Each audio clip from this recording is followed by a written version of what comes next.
Bonjour chers étudiants, aujourd'hui nous voyons l'expression de la finalité.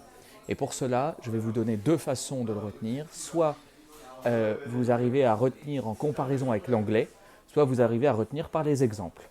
Donc d'abord, la première expression de la finalité possible, c'est für plus un groupe nominal, exactement comme en anglais on a for plus un groupe nominal. Donc ça c'est simple, c'est similaire. Ensuite, nous avons zu en allemand, placé devant le complément d'objet direct et zu placé devant le verbe à l'infinitif. Et nous avons la même chose en anglais avec in order to ou juste to, qui to étant placé devant le verbe à l'infinitif aussi. Et in order, en général, lui n'est pas placé devant... enfin bref, c'est pas de l'anglais qu'on fait.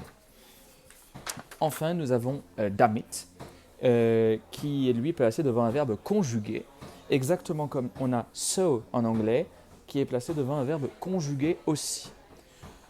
Voyons quelques exemples. Premier exemple, ich arbeite für die Europäische Union. Je travaille pour l'Union européenne. Donc ici, l'Union européenne est un groupe nominal, donc für, plus l'accusatif, introduit un groupe nominal. Il n'y a pas de difficulté pour ici. Ensuite, alors j'ai fait un schéma un peu compliqué pour vous montrer quand est-ce qu'on emploie l'un et l'autre entre zu et damit. Soit vous retenez, comme je vous ai dit, avec l'anglais, ce qui est plus simple, soit vous retenez avec mon petit tableau.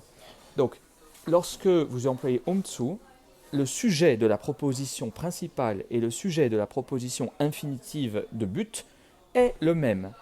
Je travaille pour que je gagne de l'argent, donc on dit je travaille pour gagner de l'argent, sous-entendu. C'est pareil en français.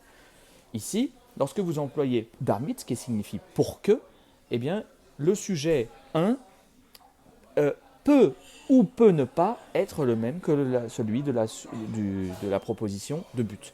Donc on peut dire je travaille pour que je gagne de l'argent, c'est juste, et dans ce cas de damit, mais si le sujet est différent, je travaille pour qu'il gagne de l'argent, c'est nécessairement damit qui va être employé ici.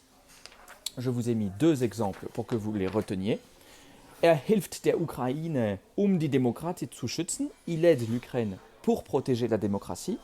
On pourrait également dire hilft der Ukraine, damit die Demokratie schützt. Ici, vous voyez bien qu'on a deux fois, donc c'est le même sujet. Donc c'est-à-dire que les deux sont compatibles lorsque vous avez le même sujet.